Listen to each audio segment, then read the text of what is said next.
Mr. Norton, thank you for joining the ReelBlend podcast. This is an absolute honor to have you. Motherless Brooklyn opens up on November 1st. As a director, you directed Keeping the Faith, you direct this film. What are things you learned about yourself as an actor by directing yourself? Like, what's something that you notice, like, okay, I do this as an actor because now I'm directing myself and I see these moments? I would say it sort of goes the other way. I think it's more that because you know yourself as an actor, you know what to do as a director, if that makes any sense. Sure. I guess I think the better way to put it almost is that when you mash the two up, certain things that you do as an actor to protect or hold on to your own sense of your performance, you can let go of that because it's you who's going to edit the performance, right? Interesting. So Oh wow! Yeah, I think that no matter what your level of trust is with a director, there's a certain component of every actor that maybe doesn't go too crazy on experiment because it's almost like it's almost like you're a writer and you don't want people to see your early draft, right? And in some ways, for me, especially with this role, this character has Tourette syndrome and obsessive compulsive disorder, and so his physical tics and his outbursts are a thing that I needed to calibrate, right? But knowing that I'm really only working with myself as a director and an editor, I could it let me be unself-conscious as an actor in the sense that I could say, well, I'm going to try this on the subtler end. I'm going to try a completely over-the-top version. I'm going to give myself a lot of raw material to work with without any self-consciousness about which one's right. And that actually helped me work faster in some ways, to be honest. So that, It's interesting because you talk to a lot of actors who will do their acting on a set, and then the final product will come out and the edit could completely change the performance that they did on the set that day or the movie. I'm curious about, you mentioned the Tourette's element to me. That's fascinating to me because there's got to be a balance there, right, of not doing it too much but doing it in a right amount. And I feel like you capture it perfectly. I'm just curious, is there a balance? Is there a push and pull of, like, am I doing it too many times? Do I need to pull it back a little bit? Because I feel like you found a perfect balance. Well, the thing about Tourette syndrome is that there actually is no perfect. Yeah. Because some people, it's a remarkable condition that in the sense that it expresses itself in people in highly individualistic ways. In other words, like there are people who blink compulsively, and that's the extent of it. There are people who have a physical twitch that you might, probably people all around them think that they just sort of compulsively stretch their neck or stretch their jaw. And I have a friend who's a litigator in New York who I don't think people know has Tourette syndrome, but the thing I'm doing in the movie of kind of the neck stretching and the jaw stretching, he does that all the time. But that's the extent of it. Many people who have Tourette syndrome don't have what's called echolalia, which is the vocal component of it. Other people do, and sometimes they're just fixated on one word. Sometimes the kind of cliche is the most extreme version is the idea that people with Tourette syndrome scream obscenities or yell inappropriate things, which is a true manifestation for some people, but definitely not for all. And so there was an NBA player, Chris Jackson, who in the documentary, one of the documentaries about people with the condition, he talks about the compulsion he has to touch people on the shoulder, which I loved, and I put that in the film. I love that. It was almost like an emotional thing. Yeah, people he feels slightly, a connection forming. It grounds it. And I think that the point being, one of the wonderful things, people I talked to, who I met someone who has a fairly, I don't want to say extreme, but a fairly strong blend of manifestations of Tourette's, who Robin Williams was friends with, and I met when we were doing the film Death to Smoochie, And it was amazing. It was remarkable talking to him about exactly what we deal with in the film, which is the fact that there's aspects of it that were an enormous struggle for him. He was a sculptor. He talked about how he couldn't go to movies, which he loves. Couldn't go to the movie theater because he had a very vocal form of Tourette's, and this was isolating for him. It was the sadness of not being being denied some of the fun of group experiences and stuff like that, but also the way that it transposed itself through him into his work. And it's fascinating. That I was fascinated by that idea of the duality of things that have weird gifts within them, even as they're difficult. And I think that to me the biggest challenge of the idea of character who has a disability is actually not like it's not the idea that you're going to insult the disability in some reductive way. It's actually the opposite. It's a lot of people, I think, what they don't like is seeing like the fact that someone has a disability turning them into a saint.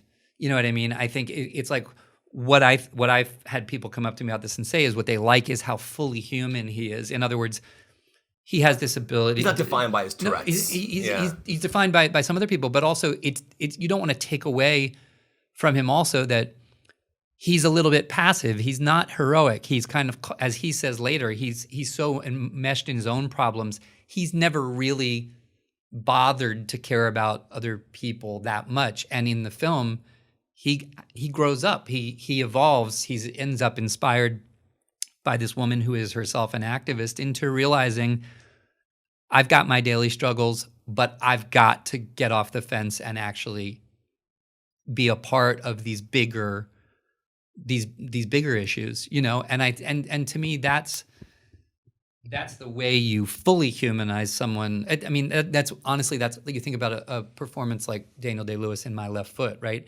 It's not great because he just does the struggle so beautifully. It's great because he's fully human. He's a real son of a bitch sometimes, you know. He's really nasty to people sometimes. He doesn't take away from him his total complexity as a person. Yeah, that's interesting. I completely agree with you on that sense, in the sense of like there's faults and everyone has faults in their lives. One thing I find interesting is your character chews gum to try and kind of help him not shout as much or have the moments where he has the Tourette's. As an actor, not in the same vein as Tourette's, but like, do you have like a nervous tick or anything that you have before you perform, and a gum chewing thing that you do to kind of get yourself kind of grounded before you perform? It's an interesting question. I'm not I'm not particularly ritualized because I find like different pieces of work have such different demands on them. The style is so different, the type of the character is so different. And I think like sometimes I relate more. Robert De Niro told me one time that he always has some sort of a secret talisman, you know. He always has something like in his pocket or so that is an anchor for him into what the character's sort of secret life is that he never tells anybody about. His thing, and I think things like that I relate to more. Like I've had characters that to me the point of connection was just the boots, the shoes, because they change your posture so much. Like which ones? Well, I mean, you know, like Worm and Rounders to me like was very activated by the clothing, and that was to me like it's like a skin. You put it on and you're in it. Other things are. It's a vocal component or something like that. And I think that everything's different. There's different access points. I remember someone told me that Jack Lemmon, who no one would call Jack Lemmon a method actor, but I think he was kind of a genius. Someone told me Jack Lemmon would be sitting, chatting with someone, on the set, blah, blah, blah, blah. And they would say, like, we're ready, Mr. Lemon. And that he had this ritual. He would clap his hands and say magic time and then go on. And that he never went into a take without, like almost like he stopped the moment he was in, went magic time. And that was like his like meditation and his trigger to get refocused. But I don't have that one. Yeah. I don't have that one. One thing I find interesting is you obviously narrated Fight Club, you narrate here, and as narration is interesting to me because it's such a personal thing. We're not seeing your face, we're hearing your voice. You have to inflect a certain way. Can you talk about like maybe what you did with Fight Club narration wise and kind of how that helped shape how you narrated here and the sense of like emotionally delivering narration to an audience without your face?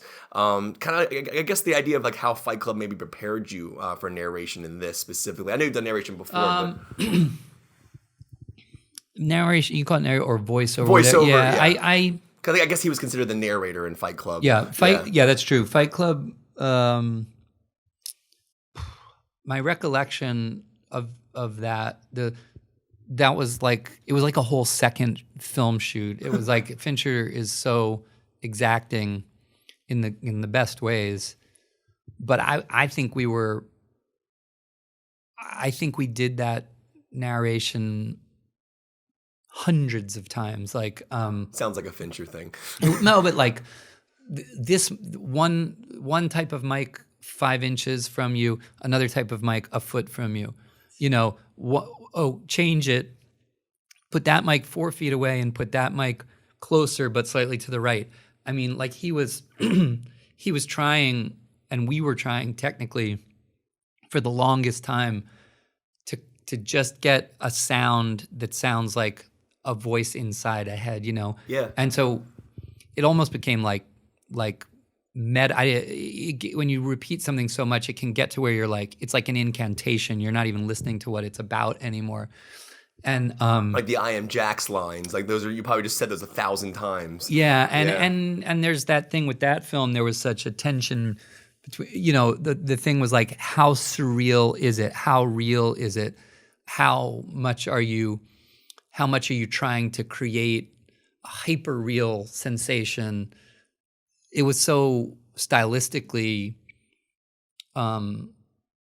specific that it was like finding the pitch mattered, but it did. If I took anything from that, it was simply that like it's not good enough to hang a mic in front of a person and do it. It's not gonna. There's a lot of the way a thing plays is a function of how you mic it, how you mix it, where you put it in the center channel versus in the left right, and you're trying to create an effect. Did you record differently here? I did record it differently here. I wanted a little bit more of a everything about the film. We wanted to have a kind of a subliminal sense of like the analog quality, not a fake patina or a fake like crackle of the vinyl in some sense, but we did want. I didn't want.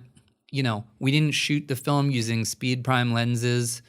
We shot it using old glass on modern bodies, and we didn't record the narration in sort of hyper real, like sounding like you got a set of Bose headsets on. We wanted it to have a certain kind of a flat inside the head and intimacy, but just not with a quality of like modern high fidelity. Yeah, it's an amazing. I mean, I love the narration. One of the things I find interesting is the cinematography is incredible. Dick Pope is amazing. Way of the Gun. I know you guys worked on Illusionist together, which is amazing. There's a shot in the movie with a puddle. I love that shot so much. And I'm glad you saw that. Yeah, the way the shots played out in this film was gorgeous. And then Daniel's score. I mean, it's a leading character. But the Thom Yorke story, I know you've talked about this a little bit, where you got the song, you rewrote elements of the script, or went back into the script and kind of added lines from the title of the song.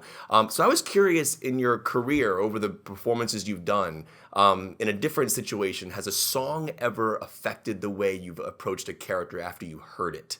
Like, I know this is different because you wrote the song for your movie, but was there a character you were playing and you heard a song and went, man, maybe I should go in a different direction here?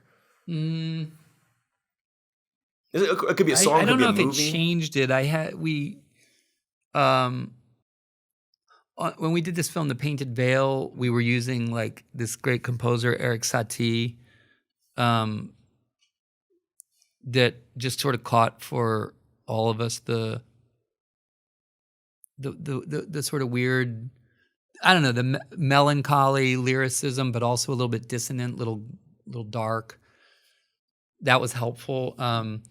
When we were doing American History X, like there's a lot of there are white power bands and from England and fewer in the States, but that have a certain kind of a thrash punk vibe. But I didn't want to listen to that. I didn't actually personally want to listen to that stuff, but there were some bands that I loved growing up in the DC, Baltimore area. Yeah, but like there was kind of more the straight edge version of all of that. Straight edge came from here. Like, there was Minor Threat and Fugazi and stuff. And I had Fugazi tracks and Minor Threat tracks that I had really liked in that era. There was a really, we're so past this era, but when I was growing up around here, there was this station WHFS. Oh yeah, it was 991. Yeah, it was the great alt rock. It was like the place you could. Did you go to HF festivals? Like remember those big concerts at RFK Stadium? Well, it's funny. Spike Jonze and I talked about it because he grew up near Rockville, Silver Spring, and HFS like was we're older, a lot older than you guys, but it was like the Clash and all the Britpop stuff, and the then later like the Pixies and REM and stuff like that. That was where you could hear all those bands, but probably in that era, Fugazi and Minor Threat were like the ones that kind of to us seemed like, wow, this is like, this has like a righteousness to it, right? And I think it was that like righteousness that was a good trigger for me on that film. This one, Thom. I always call him Thom. Sorry, because it's spelled Thom. No. Thom Yorke. Yeah. Sorry, he would probably hate me for that. Yes, he would leave the room. Sorry, Thom. Thom gave me the song early enough in the process that it illuminated certain things to me that I realized. It like revealed things that are embedded in the script, but that I didn't feel I was underlining enough, and it made me want to underline. It made me want to underline certain ideas more. Yeah. And that's wonderful when, because in a way he wrote the song inspired by the script, but then the song inspired me to underline more or enhance certain things, became more clear to me. And that's just great. That's like just, those kind of dialogues are, it's like, I think Francis Coppola said like the best thing about making movies is they're collaborative, and the worst thing about making movies is they're collaborative. But I don't actually. The second part is, I think, a little bit tongue in cheek, because the way that super talented people, as you assemble them, the way that 1 + 1 starts to equal 4 is a very real thing. Like the whole thing is madness. Like you say. I want to make a big scale epic film of New York in the 50s, and we're going to shoot it in modern New York, and we're going to do big car chases through the city with real cars, and we're going to do this and that and that. And 99% of people like head for the door because they're just like, that sounds bloody and impossible and awful. But the people who kind of assemble around it and go, I know how to do that. Those become like that's like, they make you look like you know what you're doing. You know what I mean? And I think we talked about Dick Pope. Dick has shot, for my money, like the reason he's one of the all-time greats is not just because everything looks great, and in particular to me, the period films he did with Mike Leigh, Vera Drake, Topsy Turvy, the one he was nominated for just the same year as Birdman. Mr. Turner, the one about the British painter, Mr. Turner. I knew that working with Mike Leigh, he didn't have prep time and he didn't have long schedules. And I was looking at these films going, I don't understand how a person, and then when I did The Illusionist with him, which we shot on a very short schedule, and I was looking at it and going, how does he make this look this good when working this fast? And I knew I needed that very precisely, because he doesn't add grain. He doesn't do digital tricks. He doesn't add grain. He doesn't put a bullshit sort of patina. He doesn't like say, let's make the whole thing sepia and that will make you feel like you're in the 50s, or he just, there's the kind of glass he uses and the way he lights is just marvelous. And he can work fast, so he was like my MVP. What blew me away was in the beginning, and when people see the movie, it's truly incredible how the blurring out of the faces as we're in the room with Willis. And for people who, when they see it, I also want to recommend downloading Thom Yorke's song for the film, because it's absolutely incredible. It's part of the film. It's out there. I think it's in the trailer Daily as well. Battles. Daily Battles. Phenomenal song. So one thing I love about your films over the years as an actor is that a lot of them have great reveals. Like throughout the film, you're kind of, you may be playing two different people, but the reveal throughout that is amazing to me. And obviously one of the best ever is Primal Fear. So I was curious, like going back in that moment as you do that clap, what you remember about... Are you talking about Primal Fear? Yeah. Oh. What you remember about that scene specifically, and then what for you personally as Edward Norton is the biggest jaw-dropping reveal you've seen in a film? Something that just blew your mind. It's very hard to recollect things like, moments you shot a thing. One of the things that comes to my mind is just simply I remember that I was very, very impressed by Richard Gere, specifically because there was a lot of pressure, there was a lot of chatter and pressure around that production about the ending and about the idea that it should be reshot or we should do it differently, that he should win, that it was important that he should, literally the ideas were as bad as he should punch out the kid. You should realize that he's going to nail him. He should have a recorder on him and be busting him.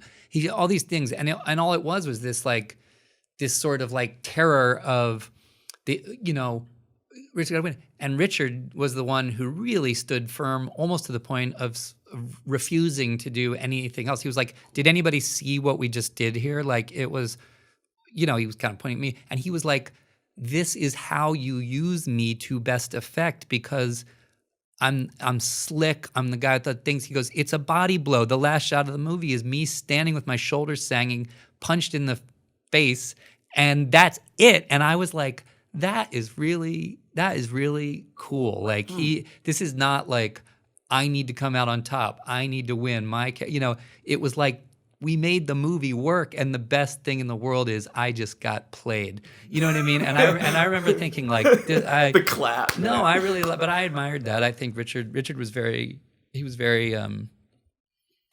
was doing the flashy part of it, but honestly, I think he had a very, very strong instinct that was the way that the movie should end. You know what I mean? I'm gonna hit you with some rapid fire stuff. Since I got 5 more minutes left. I like little things about how characters become characters. Little things about your character in this movie, the way he orders a drink. I'll have an early one, whiskey neat.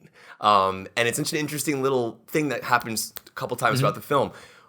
A drink defines a character. The way a person orders a drink, the way a person, the way he does it in the early one. What does it say about, like, those little things are so important. And like, how do you come up with what he drinks? I mean, I'm sure was it in the book? What he drinks? The whiskey neat? So how do you come up with that? The book takes place in the 90s. We 99. Yeah, we reset it in the 50s.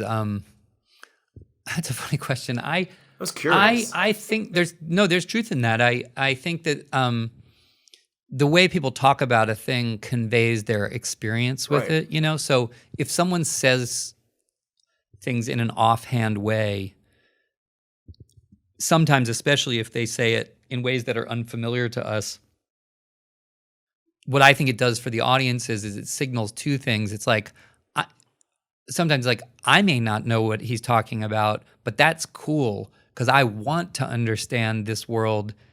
And what I know is he knows what he's talking about. You know what I mean? Yeah. Like I'll use a really weird example, but I really love the Peter Weir's film Master and Commander, the one with Russell Crowe and things. The first 20 minutes of that movie, they're almost like they're speaking in another language. They're speaking this language of men on the seas. And you don't know what any of the things they're talking about are in reference to, and that's why it's great because you're like, oh my God, I am on a ship in 1812 or whatever, and this is what was said, and I don't know what it means, but this is amazing. Well, you know what I mean? It takes you immersion, there. and exactly. And I think that first of all, I believe that like. I don't believe audiences want to understand what's going on. That's not why people go to movies. They go to movies waiting for that moment when the total aesthetic of it, the music, the sound, the way people are speaking, whatever's going on, flips a switch in the head and goes, I am in a place where someone knows where they are taking me and I am digging being here. And wherever this goes, I'm going. You know what I mean? That's like, I don't think today one person who says they love LA Confidential could tell you what the plot of the film is. That's not what the experience of LA Confidential or Chinatown or any of the movies we love that this is maybe in the tradition of. What happens is you go, whoa, wait a second. This is not tongue-in-cheek. This is not like people playing dress-up. I am there. This feels like Hollywood in the 50s, and Russell Crowe is a badass, and Guy Pearce feels like a real. These guys are playing this straight, and it's great, and I am so in, and the music's great, and you just go on the drift, you go on the ride, because the magic is happening. You've been transported, and I think that you were talking about the beginning of the film when Dick and I talked about there's this mysterious meeting happening. Love that. But Lionel's on the phone. He's hearing it.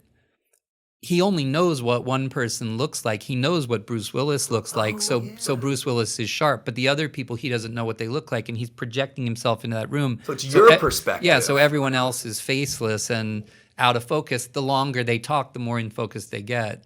And I think, those kinds of things. And if an audience is going, wow, what is being said here? I don't know what's going on. Bruce Willis sure sounds like he knows what is going on. And what I feel is he just said something that made the room go very quiet. And like Lionel, we're going, something very dangerous just took place, but I don't know what it is. That's what you want. You want you want to put the audience all the way in the dark. And so that the rest of the movie is about trying to get out of the dark. You know what I mean? And that's sort of like how do you do that in an interesting way? Even just the ordering of the whiskey neat was cool. Daniel Pemberton's score is brilliant. I think he is everything he'd done Steve Jobs. He's just a genius composer. You have this song by Thom Yorke that becomes a centerpiece of the film as well. How much does the song that Thom wrote influence how Daniel's score is written so that it all tonally matches? It's a good question. There's actually three pieces. There's Daniel's score, there's Thom's song, but then there's also this jazz club in the film where real music's being played, and you have like Wynton Marsalis and his guys curating with me what would have been played, and and then actually playing it. And you need those things to kind of all cohere, right? So in a way, Thom's given me the ballad I wanted, feeling like it's plucked from the past, timeless in a way. Wynton's doing the stuff that's really from that era. And Daniel, who is, I don't use the word lightly, he is kind of a musical prodigy. Genius. Yeah, he's really, really quite brilliant. And I agree, he had done very interesting stuff. But to me, I said, look, I want a big, like classical jazz thematic melodic thing, but then by the way, I also want it to have all the fracture and dissonance and weirdness of Kid A, you know what I mean? A Radiohead record, and he's really the guy who pulled it all together and mashed up all those influences in a wonderful way. That's awesome. I could Yeah. talk to you all day. Thank you for Thanks, nerding pleasure. out me, man. I appreciate it.